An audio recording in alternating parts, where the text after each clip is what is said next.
کہ سفر میں 3 کام بندہ کرے تو وہ سفر اس کا اچھا گزرے گا۔ ایک تو فرمایا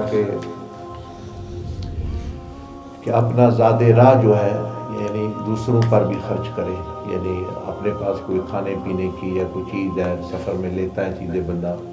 تو مسافروں کو جانتا ہو نہ جانتا ہو ان کو ضرور ان کو پوچھے کہ چیز لے آ رہا ہے تو آپ بھی کھا لیں، یہ کھا لیں، ساتھی ہے سفر کا کوئی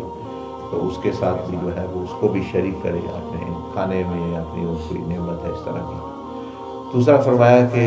اچھے اخلاق سے پیش آئے، سب سے کوشش کریں، کیونکہ ایک سفر میں جو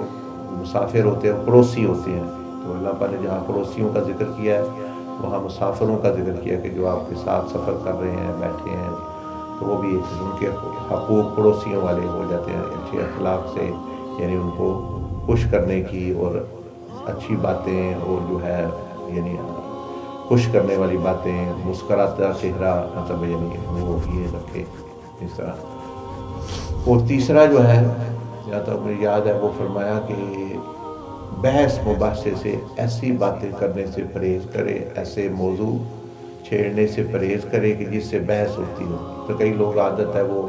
کوئی مذہبی بحث چھیڑ لیں گے، وہ تو ختم ہی نہیں ہوتی، ساری 14 سال ہو گئے لوگ لگے ہوئے ہیں۔ کوئی دنیاوی چھیڑ، اسی لیے آپ دیکھیں گے کوئی میاں بیوی ہے تو وہ لڑ رہے ہیں، کوئی دو ساتھی ہیں وہ لڑ رہے ہیں، وہ اس لیے زیادہ تر یہ ہوتا ہے کہ وہ بحث والی بات چھیڑ لیتے ہیں۔ تو سفر میں فرمایا کہ بحث نہ کرو، اگر ایک کہہ رہا ہے ادھر جانا ہے چلے جاؤ، چلو 5 منٹ لگیں گے، 10 منٹ لگیں گے، آدھا گھنٹہ ہوگا،